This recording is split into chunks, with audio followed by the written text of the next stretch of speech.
अलग रास्ते। तो कहानी शुरू होती है। सियोल की गलियों में वसंत ने अपने कदम रखे ही थे। हवा में हल्की ठंडक थी, लेकिन सूरज की गर्माहट हर चेहरे पर सुकून बिखेर रही थी। शहर अपनी रफ्तार में भाग रहा था। कॉलिंग, कार्स, कैफे की खचाखच भीड़ और ट्रैफिक की लंबी कतारें। इन्हीं भागती रफ्तारों के बीच एक छोटी सी कॉफी शॉप थी, छुपी हुई, शांत, बिल्कुल उसके जैसी। वो लड़की थी, कांपते हाथों से ग्राहकों को ऑर्डर देती, आंखों में थकावट लेकिन मुस्कुराहट में सलीका। यून सेओरा। सादगी उसकी सबसे बड़ी खूबसूरती थी। न हाईलाइटेड बाल, न हैवी मेकअप, बस वो और उसकी ईमानदार मुस्कान। उसका दिन सुबह 6 बजे शुरू होता, लेकिन उसका असली पल तब शुरू होता जब वो कैफे का दरवाजा खोलता। वो लड़का था जंग हायुनवू। लंबे बाल, स्लिंग बैग, स्केचबुक और आंखों में खोया हुआ सा कोई सपना। आर्ट स्कूल का छात्र जो अक्सर अपने क्लास से ज्यादा बाहर की दुनिया को देखना चाहता था। एक दिन वो गलती से उस कैफे में घुस गया, बारिश से बचने के लिए। लेकिन उस एक बार की गलती उसके रूटीन का हिस्सा बन गई। पहली बार उसने सियोरा को देखा, कॉफी मशीन के पीछे खड़ी, बालों को क्लिप से बांधते हुए, माथे पर हल्की पसीने की बूंदें, लेकिन चेहरे पर शांति। उसने कॉफी नहीं मांगी, बस देखा, और फिर हर दिन आता गया। कभी अमेरिकानो, कभी लट्टे, कभी कुछ नहीं, सिर्फ एक टेबल, एक किताब। और वो सियोरा ने भी नोटिस किया। वो हर दिन आता है, वही टेबल चुनता है, ज्यादा बात नहीं करता, लेकिन हर बार जाते वक्त थैंक यू जरूर कहता है। एक दिन उसके हाथ से कप गिर गया और हायुनवू ने बिना कुछ कहे झुककर उठा लिया। नजरें मिली, सिर्फ 2 सेकंड के लिए, लेकिन उस एक पल में कुछ थम गया। अब दोनों अनजाने नहीं थे, ना दोस्त, ना अजनबी, बस कोई ऐसा रिश्ता जिसका नाम किसी डिक्शनरी में नहीं था। वो अब उसके लिए कैफे आने लगा और वो उसके लिए काम पर रुकने लगी। 2 लोगों के बीच जो कभी दिल खोलकर कुछ बोलते नहीं थे, एक चुपचाप बॉन्ड बनने लगा। एक शाम बारिश बहुत जोर से हो रही थी, कैफे खाली हो चुका था, सिर्फ वो 2। हायुनवू ने पूछा, तुम हर दिन इतनी शांति से कैसे रहती हो? सियोरा ने जवाब नहीं दिया, बस एक कप कॉफी उसके सामने रख दी। उसने कप उठाया, एक घूंट लिया और बोला, अब समझा, इस जगह की खामोशी तुमसे आती है। उस दिन दोनों बिना छाते के बाहर निकले, बारिश में भीगते हुए, कोई जल्दबाजी नहीं, कोई दिशा नहीं। दोनों साथ चल रहे थे, जैसे ये शहर सिर्फ उन्हीं के लिए बना हो। कोई संगीत नहीं बज रहा था, लेकिन उस वक्त भी कुछ बहुत गहरा सुनाई दे रहा था। सीधे सादे लम्हे, बिना डायलॉग्स के, बिना एक्स्ट्रा एक्टिंग के, सिर्फ एक कैफे, एक टेबल, 2 नजरें और एक कहानी जो बिना कहे शुरू हो चुकी थी। यही थी उनकी पहली मुलाकात, साधारण लेकिन दिल में उतर जाने वाली। सियोल की सर्दियां अब पूरी तरह से दस्तक दे चुकी थीं। सड़क किनारे कैफे की खिड़कियों पर भाप जमने लगी थी और हर कप कॉफी के साथ थोड़ी सी गर्माहट का एहसास मिलने लगा था। यून सेओरा हर सुबह उसी तरह कैफे का शटर उठाती, मशीन ऑन करती और पहला कप हमेशा उसी के लिए तैयार करती, जंग हायुनवू के लिए। वो अब सिर्फ एक ग्राहक नहीं रहा था, बल्कि उसकी दिनचर्या का हिस्सा बन गया था। हायुनवू हमेशा एक ही समय पर आता, वही कोना पकड़ता, अपनी स्केचबुक खोलता और धीरे धीरे पेंसिल चलाने लगता। लेकिन अब उसकी स्केचबुक में पेड़ पौधे नहीं, इमारतें नहीं, बल्कि एक चेहरा बार बार उभरने लगा था, सियोरा का। उसकी आंखें, उसकी मुस्कान, उसका झुककर कॉफी बनाना और फिर उस कप को सामने रख देना। हायुनवू के आर्ट में अब वही बसी थी। उनके बीच की चुप्पियां अब बोली समझने लगी थीं। कभी सियोरा उसके लिए मुफ्त में केक स्लाइड कर देती, तो कभी हायुनवू उसके लिए मौसम के हिसाब से स्कार्फ लाकर छोड़ जाता, बिना कुछ कहे। ना लव लेटर, ना लंबे मैसेज, बस छोटे छोटे इशारे जो दिन भर का सुकून बन जाते। एक दिन जब कैफे में कोई नहीं था, हायुनवू ने उससे पूछा, क्या तुम्हें कभी किसी ने पूरा महसूस कराया है? सियोरा ने कुछ पल सोचा, फिर धीरे से कहा, हर बार जब तुम आते हो, कैफे थोड़ा कम अकेला लगता है। उस एक लाइन में वो सब छिपा था जो कहने की जरूरत नहीं थी। अब वो साथ में कैफे से बाहर भी जाने लगे, सड़कों पर घूमना, बेमतलब बातें करना, किताबों की दुकानों में एक दूसरे को खोजना। कोई प्यार का इजहार नहीं, लेकिन हर पल में एक नजदीकी जो हर रिश्ते से ज्यादा थी। सियोरा हंसती थी तो हायुनवू उसे देखता रहता, और जब हायुनवू परेशान होता, सियोरा बिना कुछ कहे उसके बगल में बैठ जाती। एक शाम उन्होंने सियोल टावर की छोटी से शहर को देखा। हायुनवू ने कहा, कभी लगता है ये पूरा शहर भी छोटा लगने लगता है जब तुम साथ होती हो। सियोरा ने उसकी ओर देखा और पहली बार उसका हाथ पकड़ लिया। कोई बैकग्राउंड म्यूजिक नहीं, कोई भीड़ नहीं, सिर्फ 2 लोग और उनके बीच एक नामहीन रिश्ता। वो अब एक दूसरे की जरूरत बन चुके थे, लेकिन जाहिर नहीं करते थे। रिश्ते में कोई वादा नहीं था, कोई परिभाषा नहीं थी, सिर्फ एक साथ होने का एहसास था। जब वो साथ होते तो समय रुक जाता था, और जब अलग होते तो दिन लंबा लगता था। लेकिन धीरे धीरे उनके बीच भी कुछ सवाल उभरने लगे। करियर, भविष्य, सपने, इन सब की गूंज अब उनके सुकून में घुलने लगी थी। हायुनवू का आर्ट स्कूल उसे विदेश भेजना चाहता था। एक बड़ी स्कॉलरशिप, एक बड़ा मौका। और स्योरा, वो इस शहर से कभी दूर नहीं गई थी। अब उनकी नजरों में एक नया डर था। अगर वो चला गया तो क्या ये जो है बच पाएगा, या फिर सब वहीं थम जाएगा जहां शुरू हुआ था। उन्होंने अभी तक कुछ बोला नहीं था, लेकिन दोनों जान चुके थे कुछ बदलने वाला है। करीबियां जितनी गहरी होती हैं, उनका छूटना उतना ही भारी होता है। और अब उनके बीच वो वक्त आ गया था जहां हर मुस्कान के पीछे एक सवाल छुपा था। लेकिन फिलहाल वो सवालों को चुप्पी में दबाकर साथ बैठना चाहते थे। थोड़ा और, कुछ पल और। सियोल की सुबह इस बार थोड़ी भारी थी। आसमान में हल्के बादल थे, सूरज दिख तो रहा था, लेकिन उसकी रोशनी में कोई गर्माहट नहीं थी। यून सेओरा ने हमेशा की तरह कैफे खोला, मशीन ऑन की, लेकिन पहली बार वो कप नहीं रखा जो रोज हायुनवू के लिए रखती थी, क्योंकि आज वो आखिरी बार आने वाला था, फ्लाइट के ठीक पहले। स्कॉलरशिप का मेल आए हुए कई हफ्ते हो चुके थे। हायुनवू खुश था, उसकी आंखों में चमक थी, लेकिन जब वो सेओरा को देखता वो चमक थोड़ी थम जाती थी। उसे जाना था पेरिस की एक नामी आर्ट स्कूल में। ये उसका सपना था बचपन से। लेकिन अब इस सपने के रास्ते में एक इंसान था जो किसी भी सपना से बढ़कर लगने लगा था। उसने सेओरा को अपने फैसले के बारे में बताया था, सीधा सपाट। और सेओरा ने सुना, मुस्कुराई और सिर्फ इतना कहा, जाना चाहिए। हायुनवू जानता था कि उसके कहने में कितनी ताकत लगती होगी, लेकिन वो भी उतना ही मजबूर था। इस शहर ने उसे बहुत कुछ दिया था, पर अब कुछ नया पाने के लिए उसे जाना ही था। फ्लाइट से एक दिन पहले दोनों साथ बैठे थे, कैफे के उसी कोने में। उनके बीच अब भी वही कप था, वही खामोशी थी, लेकिन आज उसमें वजन था। बातों की जगह नजरें बोल रही थीं। हायुनवू ने धीरे से उसका हाथ पकड़ा और कहा, हम मिलेंगे कुछ साल बाद, शायद इसी टेबल पर। सियोरा ने जवाब नहीं दिया। उसकी आंखों में न आंसू थे न मुस्कान, बस एक ठहरा हुआ सन्नाटा। उसने उसकी उंगलियों को जरा और कसकर थामा, मानो आखिरी बार उस एहसास को छू लेना चाहती हो। अगली सुबह एयरपोर्ट पर वो दोनों साथ पहुंचे। चारों ओर भीड़ थी, अनाउंसमेंट हो रहे थे, लेकिन उनके लिए सब शून्य था। हायुनवू ने अपना बैग टाइट पकड़ा हुआ था और सियोरा ने अपनी जेब में एक छोटा सा पेंडेंट जो वो उसे देने वाली थी, लेकिन अब नहीं दे पाई।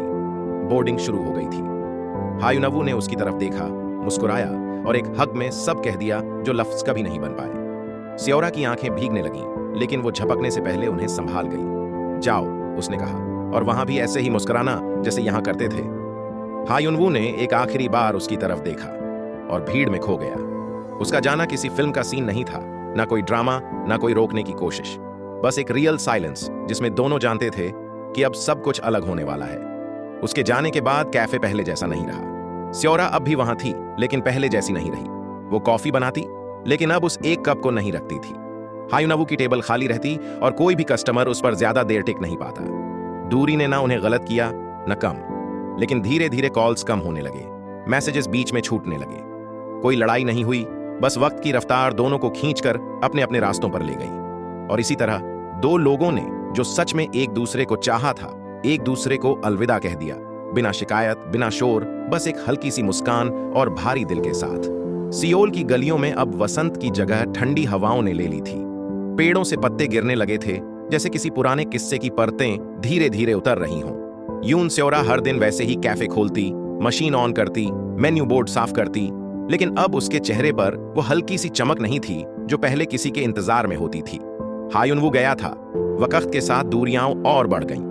पहले हर दिन की कॉल अब हफ्तों में बदल गई थी, फिर महीनों में। कभी वॉयस नोट आते थे, पर जवाब देने की हिम्मत कम पड़ने लगी थी। न उसने कुछ पूछा, न उसने कुछ बताया, पर दोनों समझ रहे थे कि कुछ छूट रहा है। सियोरा की आंखों में अब स्थिरता आ चुकी थी, लेकिन वो स्थिरता जमी हुई बर्फ जैसी थी, शांत, ठंडी और भारी। कैफे में अब भी वही गाने चलते थे, वही खिड़की से धूप आती थी, लेकिन सब कुछ बस सामान सा लगने लगा था। कोई बात करती लड़की अगर हंसकर कॉफी मांगती तो उसे एक चेहरा याद आता, जो अब सिर्फ याद में था। हायुनवू ने पेरिस में एक नई जिंदगी शुरू की थी। उसकी आर्ट गैलरी में अब उसका नाम था, इंटरव्यू होते थे, लोग तारीफ करते थे। लेकिन जब वो रात को अकेला होता, स्केच बुक खुलती, तो उसमें अब भी वही चेहरा बनता, लंबे बाल, हल्की मुस्कान और कॉफी कप के पीछे से देखती आंखें। एक शाम सियोरा की एक दोस्त ने पूछा, तू अब भी उसी का इंतजार कर रही है क्या? उसने जवाब दिया, नहीं, अब आदत रह गई है। जवाब सीधा था, लेकिन उसकी आंखों में जो हल्की सी नमी थी, उसने सच छिपा नहीं पाया। हायुनवू की जिंदगी भी अब किसी और रफ्तार पर थी। नए दोस्त, नए शहर, लेकिन जब भी कोई पूछता कोई खास है, तो वो सिर्फ मुस्कुरा कर रह जाता। ना हाँ, ना। उसके फोन में अब भी एक कॉन्टेक्ट सेव था, उसका कॉफी कप, लेकिन कॉल करने का मन होते हुए भी उंगलियां रुक जाती थीं। एक रात हायुनवू ने एक एग्जीबिशन में अपनी सबसे नई पेंटिंग लगाई। शीर्षक था खाली कुर्सी। किसी ने पूछा, ये किसके लिए है? उसने जवाब दिया, जिसे मैं कभी भूला नहीं, लेकिन याद करके भी कुछ नहीं बदल सका। इधर स्योरा अब अपने काम में और भी गहराई से जुड़ गई थी। वो मुस्कुराती थी, बातें करती थी, लेकिन हर रात जब कैफे बंद होता तो वह खुद से सवाल करती, क्या ये वही जिंदगी है जिसका वादा हम दोनों ने कभी एक दूसरे से किया था? वो दोनों किसी से शिकायत नहीं करते थे, कोई शिकवा नहीं था, कोई बदले की भावना नहीं, पर जो सबसे सच्चा था वो अधूरा रह गया था, और शायद इसी वजह से अब वो सबसे प्यारा भी लगने लगा था। हर बार जब फोन वाइब्रेट करता, दोनों एक सेकंड के लिए रुकते, शायद ये वो हो, लेकिन फिर स्क्रीन पर किसी और का नाम होता और वो हल्के से मुस्कुराकर आगे बढ़ जाते। कभी कभी सियोल की ठंडी शामों में स्योरा खिड़की के पास बैठकर सिर्फ बाहर देखती रहती, और उसी वक्त पेरिस की सुबह में हायुनवू खिड़की खोलकर शहर को स्केच करता। वो दूर थे, लेकिन दोनों के दिल अब भी उसी जगह अटके थे, एक कैफे की कोने वाली कुर्सी पर जहां एक कॉफी कप रखा रहता था, बिना किसी के पिए। सियोल की सर्द हवा अब थोड़ी मुलायम हो गई थी। सुबह की धूप खिड़कियों से अंदर आती, जैसे किसी पुराने कमरे को फिर से जगाना चाहती हो। यून स्योरा अब भी उसी कैफे में काम करती थी, लेकिन अब उसकी रूटीन में कुछ बदला था। चेहरे पर फिर से रंग लौट रहे थे। वो अब पहले की तरह चुप नहीं रहती थी, अब वो हंसती थी, बात करती थी और कस्टमर्स को नाम से बुलाने लगी थी। उस बदलाव की वजह था ली ताइजून, एक सॉफ्टवेयर इंजीनियर जो कैफे में रोज सुबह एक ही टाइम पर आता, किताब पढ़ता और मुस्कुराता। उसकी मुस्कान में शांति थी, जरूरत नहीं थी ज्यादा बोलने की। पहले तो स्योरा ने उसे नोटिस नहीं किया, लेकिन फिर उसकी आंखों ने धीरे धीरे उसका ध्यान खींचना शुरू किया। ताइजून ज्यादा कुछ नहीं कहता, लेकिन एक दिन उसने स्योरा से पूछा, क्या तुम्हें कॉफी के अलावा कुछ और पसंद है? स्योरा ने हल्की मुस्कान के साथ जवाब दिया, शायद शांति। और उस दिन से दोनों की बातचीत शुरू हुई, धीरे धीरे, जैसे पुराने जख्मों को कोई गर्म तौलियां छू रहा हो। उनकी बातें अब मौसम से आगे बढ़कर ख्वाबों तक पहुंच गई थीं। ताइजून सुनता था, स्योरा बोलती थी। कभी कभी वो दोनों साथ बैठे रहते, कोई म्यूजिक नहीं, कोई डिस्ट्रैक्शन नहीं, सिर्फ दो लोगों की मौजूदगी जो अब अकेलापन नहीं महसूस करते थे। एक दिन ताइजून ने अपने काम से छुट्टी लेकर स्योरा को पूछा, क्या तुम्हें एक दिन के लिए दुनिया से गायब होना है? और वे दोनों सियोल से बाहर चले गए, समंदर के पास एक शांत सी जगह जहां सिर्फ लहरों की आवाज थी और उनके कदमों के निशान। समंदर के किनारे स्योरा ने पहली बार खुलकर हंसी में खुद को छोड़ दिया। ताइजून ने कहा, तुम्हें यूं हंसते देखना जैसे किसी अधूरे गाने को उसका आखिरी सुर मिल गया हो। स्योरा चुप रही, लेकिन उसकी आंखों में पहली बार गिल्ट नहीं था, बस सुकून। पर इस सब के बीच वो एक कोना अब भी खाली था, वो कोना जिसमें हायुनवू की याद बसी थी। कभी कभी जब ताइजून कुछ वैसा करता जो हायुनवू करता था, जैसे कप पकड़ाकर कहना जरा गरम है, तो स्योरा का दिल एक पल के लिए ठहर जाता। हायुनवू अब पूरी तरह बदल चुका था। उसका चेहरा अब बड़े आर्ट इवेंट्स के पोस्टरों पर दिखता था, उसका काम इंटरनेशनल गैलरीज में बिका करता था। वो सब कुछ पा चुका था, लेकिन जब भी अकेले रात को स्केच करता, उसकी उंगलियां अब भी कभी कभी वही चेहरा बना देती। एक दिन पेरिस में एक दोस्त ने पूछा, अगर उसे देख पाते तो क्या कहते? हायुनवू बोला, शायद कुछ नहीं, अब शब्द छोटे पड़ जाएंगे। और उसी पल उसने अपनी डायरी में लिखा, अगर तुम्हें कोई और मुस्कुराना सिखा रहा है तो मैं शुक्रगुजार हूं। सियोल में स्योरा अब अपने रास्ते पर थी, और ताइजून उसके साथ एक नई कहानी लिख रहा था। उसने अतीत को भुलाया नहीं था, लेकिन अब वो उसे पकड़े नहीं रखती थी। हायुनवू उसके दिल का हिस्सा था, लेकिन अब वो उसकी रुकावट नहीं था। नई शुरुआतें अक्सर पुराने दुखों के बीच से निकलती हैं, और स्योरा की नई सुबह अब आ चुकी थी। वो हंस रही थी, वो जी रही थी, और पहली बार वो किसी को दोबारा अपना मानने लगी थी, अपने आप को भी। सियोल स्टेशन की सीढ़ियां धीमी शाम के सूरज में नहाई हुई थीं। वीकेंड की हलचल अपने चरम पर थी, लोग भाग रहे थे, कहीं जाने के लिए, किसी से मिलने के लिए। उन्हीं सीढ़ियों के बीच एक चेहरा थमा हुआ था।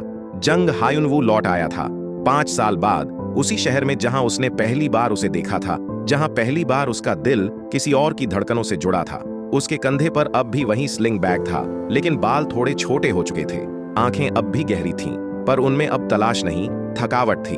वो सियोल नहीं लौटा था किसी के कहने पर, वो लौटा था क्योंकि एक अधूरा चैप्टर अब भी उसके अंदर सांस ले रहा था। हायुनवू ने पहले कोई मैसेज नहीं किया, कोई कॉल नहीं। वो बस उस कैफे के सामने खड़ा रहा जिसे वो हर रोज अपनी यादों में देखता था। वही बोर्ड, वही खिड़की, वही गंध। बस अब उस टेबल पर कोई और बैठा था, और काउंटर के पीछे स्योरा नहीं थी। अगले दिन उसने वहीं स्योरा को देखा, कैफे के बाहर खड़ी किसी कस्टमर को विदा करती हुई। उसके बाल थोड़े छोटे थे, पर मुस्कान अब पहले से ज्यादा स्थिर लग रही थी। हायुनवू ने दूर से देखा, लेकिन पास नहीं गया। वो नहीं चाहता था कि उसकी वापसी किसी तूफान जैसी लगे। तीसरे दिन सियोरा की नजर उस पर पड़ी। पल भर को समय रुक गया। वो दरवाजे की तरफ देख रही थी और वहां वो खड़ा था। वही चेहरा, वही आंखें। बस दोनों के बीच अब एक लंबा वक्त था जो उनके बीच दीवार बन चुका था। वो आमने सामने खड़े थे। सियोरा ने धीमी आवाज में कहा, तुम लौट आए? हायुनवू ने बस सिर हिलाया। कोई इमोशनल रियूनियन नहीं हुआ, कोई आंसू, कोई गले लगना नहीं, बस एक सधी हुई चुप्पी, जैसे दो लोग जो सब समझ चुके हों, फिर से शुरुआत की जरूरत ना हो। वे पास की बेंच पर बैठे और घंटों कुछ नहीं कहा। हवा चलती रही, लोग गुजरते रहे, पर उनकी खामोशी एक दूसरे की भाषा बन चुकी थी। हायुनवू ने पूछा, कैफे अब भी तुम्हारा है? सियोरा ने जवाब दिया, अब मेरा और भी बहुत कुछ है। और उस एक वाक्य में उसने सब कह दिया, बिना बताए कि अब उसकी दुनिया किसी और के साथ पूरी हो चुकी है। हायुनवू ने अपनी उंगलियों से बेंच की सतह पर लकीर खींचते हुए पूछा, क्या कभी मेरे बारे में सोचा? सियोरा मुस्कुराई, पर वो मुस्कान उदास नहीं थी। बहुत बार, उसने कहा, लेकिन हर बार तुम्हें वहीं छोड़ा जहां तुम थे, यादों में। शाम ढल चुकी थी। दोनों उठे और चलने लगे। स्टेशन की दिशा में दो रास्ते अलग अलग जाते थे। मोड़ पर रुककर सियोरा ने एक बार फिर उसकी आंखों में देखा। अब ठीक हो? हायुनवू ने हल्के से सिर हिलाया, फिर पूछा, तुम? सियोरा ने जवाब दिया, अब मैं अपनी हूं। कोई वादा नहीं किया, कोई नंबर नहीं लिया, बस एक धीमा सा अलविदा जिसमें न कोई पछतावा था न कोई उम्मीद। हायुनवू चला गया बिना पीछे देखे और सियोरा कैफे लौट आई, थोड़ी भारी लेकिन पूरी। कुछ मुलाकातें कहानी नहीं बनती, लेकिन वो एहसास बन जाती हैं। और कुछ वापसी सिर्फ ये दिखाने आती है कि वक्त चाहे जितना भी बदल जाए, कुछ खामोशियां हमेशा सब कह जाती हैं। सियोल की सुबह अब पहले जैसी नहीं लगती थी। यून सियोरा हर रोज उसी रूटीन से उठती, कैफे जाती, मशीन ऑन करती और हल्की सी मुस्कान ओढ़ लेती। लेकिन अब उस मुस्कान में न कोई इंतजार था, न कोई अतीत, सिर्फ स्वीकार था। 5 साल पहले का रिश्ता जो कुछ दिन पहले अचानक सामने आ खड़ा हुआ था, अब वापस अपने कोने में चला गया था, शांत, ठहरा हुआ। हायुनवू की वापसी ने कुछ नहीं तोड़ा, लेकिन कुछ जगह जरूर दिया था। वो अब भी वैसा ही था, पर अब उनके बीच जो दूरी थी वो अब गिनती की नहीं थी, वो समझ की थी। सियोरा जानती थी कि प्यार कभी पूरी तरह खत्म नहीं होता, लेकिन उसका रूप जरूर बदल जाता है। ताइजून अब उसकी जिंदगी में स्थिरता बन चुका था। वो शोर नहीं करता, शक नहीं करता, और सबसे ज्यादा वो सियोरा से कुछ भी बनने की जिद नहीं करता। सियोरा जब थक कर लौटती, ताइजून उसकी तरफ पानी का ग्लास बढ़ाता और पूछता, दिन कैसा था? वो कभी नहीं पूछता, किसके बारे में सोच रही हो। और यही वजह थी कि सियोरा अब खुद को पहले से ज्यादा सहज महसूस करती थी। उसके पास अब किसी को छिपाने की जरूरत नहीं थी, न अतीत से भागने की। लेकिन फिर भी कुछ रातें ऐसी होती जब अचानक हायुनवू की मुस्कान, उसकी स्केचबुक और वो कॉफी कप आंखों के सामने आ जाते। वो सब कुछ जो अब याद बन चुका था, लेकिन खत्म नहीं। सियोरा अब समझ चुकी थी कि हर रिश्ता मुकम्मल नहीं होता, लेकिन अधूरे रिश्ते भी इंसान को पूरा बना सकते हैं। उसका दिल अब 2 हिस्सों में बटा नहीं था, बल्कि एक ही जगह पर 2 एहसासों को साथ लेकर जीना सीख चुका था, बीता हुआ प्यार और आज का सुकून। एक शाम कैफे में एक लड़की आई जिसने सियोरा से वही सीट मांगी जो कभी हायुनवू की थी। सियोरा ने बिना कुछ कहे टेबल साफ की और मुस्कुराते हुए कहा, यह बहुत खास जगह है। और उस वक्त उसे महसूस हुआ कि अब वो याद को शेयर कर सकती है, बिना टूटे। हायुनवू अब फिर से कहीं दूर जा चुका था। उसका एक नया प्रोजेक्ट शुरू होने वाला था और इंटरव्यू में उसने बस इतना कहा था, मुझे चीजें अधूरी छोड़ने की आदत है, शायद इसलिए मैं उन्हें इतनी गहराई से समझ पाता हूं। पत्रकार ने पूछा, कोई ऐसा इंसान जिसे आप अधूरा छोड़ आए? और वो कुछ सेकंड्स चुप रहा, फिर बोला, हां, लेकिन अब वो खुद पूरी हो चुकी है। सियोरा ने एक नया कोना बनाया था कैफे में, एक किताबों की शेल्फ जिसमें उसकी पसंद की कहानियां रखी थीं, और सबसे ऊपर रखी थी वो स्केचबुक जो हायुनवू कभी छोड़ गया था। न किसी नाम के साथ, न किसी टैगलाइन के, बस एक खाली कुर्सी की ड्राइंग, और उसके नीचे लिखा था, वो अब भी वहां है, लेकिन अब उसे जरूरत नहीं। अब जब कोई पूछता, क्या तुम्हें कभी फिर से उससे मिलना है, तो सियोरा सिर्फ एक बात कहती, अब जब मैं खुद से मिल चुकी हूं तो किसी और से मिलना जरूरी नहीं। दिल के किसी कोने में वो अब भी जिंदा था, पर अब वो प्यार बोझ नहीं था, वो ताकत बन चुका था। और यही था सियोरा की सबसे बड़ी आजादी, जिसे वो हर सुबह एक नई कॉफी के साथ जीती थी। सियोल की ठंडी शामें अब थोड़ी सुनहरी लगने लगी थी। कैफे की खिड़की के बाहर पीले पत्ते गिरते हुए इधर उधर उड़ते, जैसे किसी पुराने खत के टुकड़े जो अब भी किसी को पढ़े जाने की आस लगाए हों। यून सियोरा टेबल नंबर 3 पर बैठी थी, जहां अब उसका छोटा सा पर्सनल वर्क स्टेशन बन चुका था। कॉफी की हल्की भाप, लैपटॉप की रोशनी और उसकी आंखों में फैली शांति, सब कुछ ठीक लग रहा था। शायद जरूरत से ज्यादा। लेकिन उस शाम दरवाजे की घंटी ने जो दस्तक दी वो रूटीन से थोड़ी अलग थी। दरवाजा खुला और अंदर एक लड़की आई, जीना, हायुनवू की छोटी बहन। सियोरा कुछ पल के लिए ठहर गई। 5 सालों में कोई खबर नहीं, और आज अचानक जीना मुस्कुराई, लेकिन उसकी आंखों में वही भाव था जो तब थे जब वो पहली बार कैफे आई थी। थोड़े सवाल, थोड़ी शर्मिंदगी और ढेर सारा अपनापन। उसने आहिस्ता से पूछा, तुम्हारे पास अब भी वो स्केचबुक है? सियोरा ने कुछ नहीं कहा, बस उठकर किताबों की शेल्फ की तरफ गई और बिना झिझक स्केचबुक जीना के हाथ में रख दी। जीना ने पन्ने पलटे, धीरे धीरे, जैसे किसी बीते रिश्ते की परतें। फिर एक सफा खोलकर कहा, यह उसने हाल ही में मुझे भेजा था, शायद तुम्हें दिखाना चाहता था। उस सफे पर एक तस्वीर थी, पेरिस की भीड़ में एक अकेली कुर्सी, और उसके नीचे लिखा था, इस शहर में भी मैं तुम्हें ढूंढता हूं। सियोरा चुप रही। उसने तस्वीर को देखा, पर अब वो तस्वीर उसे दुखी नहीं कर रही थी। वो सिर्फ मुस्कुराई और कहा, अब मुझे किसी कुर्सी पर नहीं बैठना, मैं चलना सीख चुकी हूं। जीना चली गई, लेकिन उस शाम के बाद से सियोरा के अंदर कुछ फिर से हिलने लगा। उसने वो स्केचबुक फिर से अपने पास रख ली, इस बार अलमारी के अंदर नहीं, खुले में, मेज के ठीक सामने। और हर सुबह वो एक नया पन्ना पलटती, पढ़ती, मुस्कुराती और फिर दिन शुरू करती। ताइजून अब भी उसकी जिंदगी का हिस्सा था, लेकिन अब वह जानता था कि सियोरा को सिर्फ वर्तमान नहीं, उसका अतीत भी जिंदा रखता है, और उसने कभी उससे उसे छीनने की कोशिश नहीं की। एक शाम उसने सियोरा से कहा, जो बीत गया है वो खत्म नहीं होता, लेकिन जो चल रहा है वो जरूर थमता है अगर हम उसे थामना छोड़ दें। सियोरा ने उसका हाथ थाम लिया और पहली बार खुद से कहा, अब मैं किसी की नहीं, खुद की हूं, और जो भी आएगा उसे मेरी पूरी कहानी से प्यार करना होगा, सिर्फ एक पन्ने से नहीं। कुछ हफ्तों बाद एक मेल आया, हायुनवू की तरफ से। कोई संदेश नहीं, बस एक तस्वीर अटैच थी। वही पुराना कैफे, एक नया स्केच और नीचे एक लाइन, तुम्हारे बिना सब सीखा, बस भूलना नहीं आया। सियोरा ने मेल देखा लेकिन जवाब नहीं दिया। उसने बस उस तस्वीर को प्रिंट करवा कर कैफे की दीवार पर टांग दिया, शेल्फ के ठीक ऊपर। ना कोई नाम, ना तारीख, बस एक एहसास जो अब उसका हिस्सा था, लेकिन अब उसका रास्ता नहीं। अतीत लौट कर आया था, लेकिन इस बार उसे रोकने की जरूरत नहीं थी। वो आया, सर झुकाकर खड़ा रहा और फिर खुद ही लौट गया। और सियोरा, उसने उस शाम एक नई कॉफी बनाई, अपने लिए, अपने आज के लिए। सियोल की सड़कों पर वसंत की दस्तक शुरू हो चुकी थी। पेड़ों पर हल्की हल्की कोंपलें फूटने लगी थीं और हवा में फूलों की खुशबू घुल गई थी। उसी बदलते मौसम की तरह यून सियोरा के जीवन में भी एक नई हरियाली आने लगी थी, धीरे लेकिन स्थिर। अब वो हर सुबह कैफे खोलती तो दरवाजे की घंटी के साथ दिल में कोई खालीपन नहीं गूंजता था। अब उसकी आंखों में इंतजार नहीं, स्थिरता थी। ताइजून अब उसके साथ हर सुबह की शुरुआत बन चुका था। वो हर वीकेंड उसे किसी नई जगह ले जाता, कभी बुक स्टोर, कभी किसी छोटे गैलरी कैफे, तो कभी सियोल नदी के किनारे चलने। सियोरा अब उसके साथ हंसती थी, बिना पिछला कोई चेहरा याद किए। ये रिश्ता किसी तूफान की तरह नहीं आया था, बल्कि किसी धीमी बारिश की तरह जो मिट्टी में धीरे धीरे समा जाए। एक शाम ताइजून ने सियोरा के लिए खुद खाना बनाया। वो पहली बार उसके अपार्टमेंट आई थी। लाइट्स धीमी थीं, खिड़की से शहर की रोशनी दिख रही थी और खाने की खुशबू कमरे में घूम रही थी। खाने के बाद ताइजून ने उसे एक छोटा सा गिफ्ट दिया, एक बुकमार्क जिस पर लिखा था, तुम्हें पढ़ना भी आसान है और हर बार नया भी लगता है। सियोरा की आंखें नम हो गईं। उसने बुकमार्क को अपनी डायरी में रखा, उस डायरी में जो अब हायुनवू की यादों के लिए नहीं, अपनी नई जिंदगी की बातें लिखने के लिए खुलती थी। अब कैफे में बदलाव आने लगे थे। सियोरा ने मेन्यू में ताइजून की पसंद का शहद वाला बादाम मिल्क जोड़ा। हर बार कोई ग्राहक वो ऑर्डर करता तो सियोरा की मुस्कान थोड़ी और गहरी हो जाती। कैफे अब सिर्फ उसका काम नहीं रहा था, वो उसकी दुनिया बन चुका था, जिसमें अब रंग थे, ताजा, नए, उसके अपने। तभी एक दिन हायुनवू की एक नई पेंटिंग सियोल की एक आर्ट गैलरी में प्रदर्शित हुई। उसका नाम था 2 रास्ते, एक याद। ताइजून और सियोरा भी उसे देखने गए। जैसे ही सियोरा की नजर उस पेंटिंग पर पड़ी, उसके कदम कुछ पल के लिए रुक गए। उसमें 2 रास्ते थे, एक सीधा, एक थोड़ा मुड़ा हुआ, और दोनों के बीच एक बेंच जिस पर कोई नहीं था। ताइजून ने उसकी तरफ देखा लेकिन कुछ नहीं पूछा। सियोरा ने गहराई से उस पेंटिंग को देखा और फिर धीरे से ताइजून का हाथ पकड़ लिया।